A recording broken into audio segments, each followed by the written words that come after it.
The first thing we're going to do is the world's greatest stretch flow. So you're going to start in a push-up position, step up a foot, rotate the same side hand. Then you're going to work back into a hamstring stretch. And you can do this with 2 knees off the ground or 1 knee off the ground, and then work into a rotational stretch as well. And if that variation is too hard, you can do the same thing kneeling with the knee on the ground, rotate the arm towards the ceiling, keep the knee down, pull the toes up and stretch that front hamstring, and then again, lift the hands off the ground and rotate. Then we're going to work into neck circles. So we're going to do 25 in each direction and rotate your head in full rotation all the way up, down, and across with your hands behind your back to try to open your chest up as much as possible, and make sure you are not pushing into any range of motion that feel uncomfortable.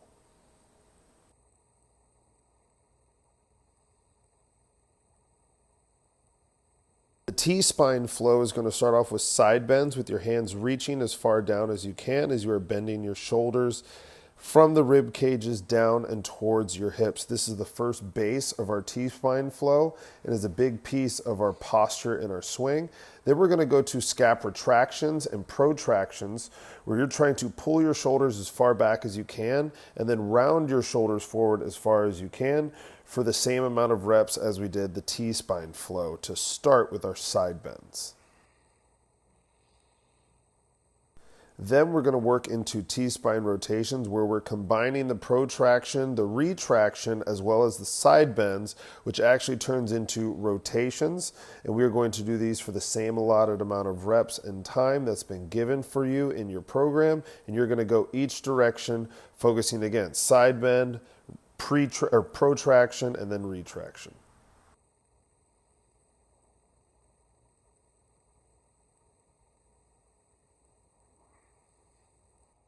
Here we have our pigeon flow, where we're going to assume our pigeon stretch position with one leg in front of the other. And you're going to hold this for about a minute. After your minute, you're going to go into 10 hip drops, where you're going to drop the outside hip towards the ground and then pull it back up. You're going to do this supported with your hands.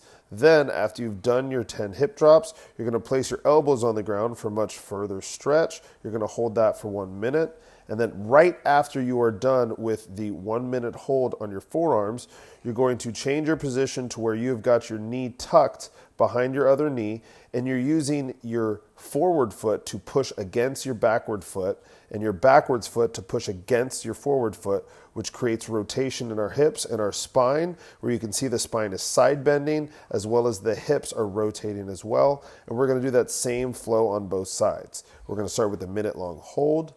Then we're going to work into the hip drops, doing the same process onto the forearms, and then going back into the rotations of both the spine and the hips.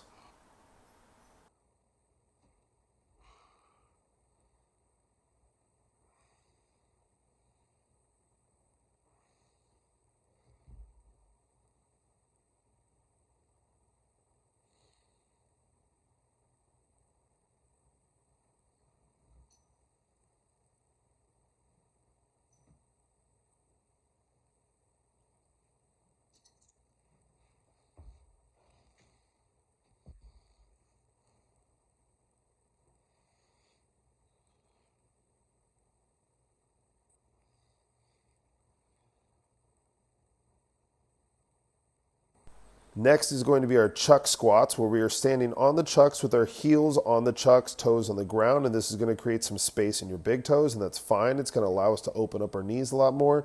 Make sure your elbows are going inside your knees so your knees can open up more, allowing your hips to externally rotate in your squat. Here's just a side angle so you can see the full range of motion that I'm going through into this squat. Now, you want to make sure that you have a little bit of space behind the chucks and you're not overlapping the chucks and standing too far back.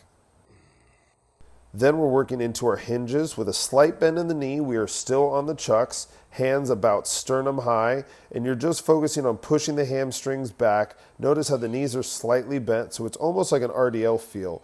And we're just trying to push the hips as far as we can back and get as much hamstring access as we can. And notice how my head is not looking down, it's not looking up, it's trying to stay in the same spot. For the kettlebell arm bars, you're going to have the same side that you're holding the kettlebell with that knee elevated at 90 degrees. You're going to post your opposite hand out as straight as you can. You're going to rotate your knee across your body as you are driving that arm upwards. Now, we don't have a super heavy kettlebell. This is a 9-pound kettlebell because it's less about the weight in the kettlebell and it's more about the idea of trying to keep your shoulder on the ground as you're rotating that knee across. And you're noticing how my shoulder is peeling off the ground, which is as expected.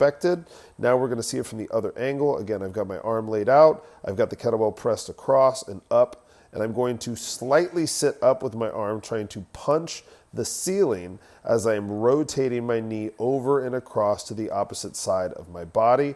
And you need to make sure that this is not too challenging with the kettlebell you are holding, or else it turns into more of a strength than a mobility move. Now we've got our pal-off press, so we've got the band tied around the squat rack here, and my goal here is to just drive the band outwards so I can feel my core engage without letting any rotation happen.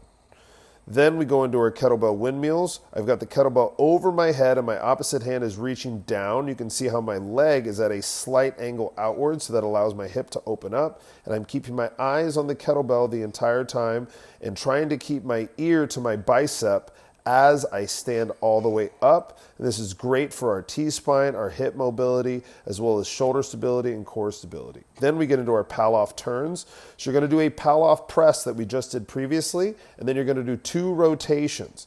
But we are not allowing the band to rotate us back towards the anchor point. We are turning away from the anchor point for 2 reps and then back in.